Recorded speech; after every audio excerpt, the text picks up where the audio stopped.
Cowrie shells. Tiny seashells once traveled farther than ships, used as shiny treasures to buy goods, prove that even nature's leftovers can become money when people agree they're valuable. Salt. Before refrigerators, salt wasn't just seasoning, it was life. People traded it like gold because it preserved food, kept people alive, and sometimes paid soldiers. That's where salary comes from. Cattle. Cows, camels, etc. In early societies, owning cows meant wealth. People traded animals for food, land, or favors.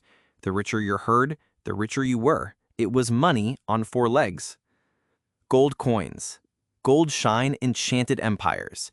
People trusted its rarity and beauty, shaping it into coins that ruled trade, built kingdoms, and fueled wars for centuries. Gold wasn't just money, it was power. Silver coins. Silver jingled in pockets across ancient markets. Easier to find than gold, but still special. Silver coins made everyday trading simple, from bread loaves to fancy silk robes. Copper coins. When gold and silver were too expensive, people turned to copper. These small coins became the people's money, used for buying daily essentials like food, firewood, or even storytelling services. Feathers. Quetzal feathers. In ancient Central America, colorful Quetzal feathers weren't just decoration, they were currency. Their beauty symbolized status, and trading feathers was like handing over jewels in bird form. Tea bricks. Imagine money you can drink. In ancient China and Tibet, people pressed tea into bricks. They traded these for horses, tools, or even paid taxes, sip by valuable sip. Tobacco leaves. In colonial America, before dollars ruled, farmers traded tobacco leaves. Tobacco wasn't just smoked. It paid debts, bought goods, and fueled economies. Money literally grew in the fields. Alcohol. Whiskey, rum, etc. In hard times, whiskey wasn't just for drinking. It was for trading. Frontier folk swapped jugs of alcohol for tools, food, and favors. Liquor became liquid gold. Beads. Wampum. Native American tribes used wampum, beads made from shells, as currency. Each bead told stories of trade, friendship, or peace. It wasn't just money, it carried meaning and history. Rise stones. On Yap Island, giant stone discs were money. Too big to move, everyone just remembered who owned which stone. It was wealth you couldn't fit in your pocket. Silk. Silk was so precious in ancient China that it doubled as money.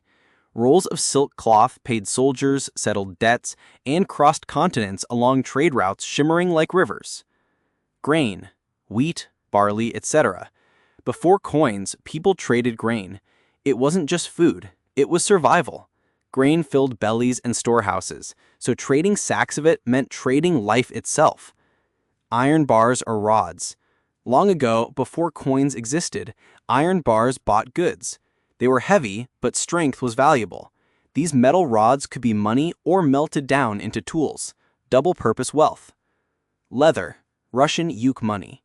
In ancient Russia, people used stamped pieces of leather as money.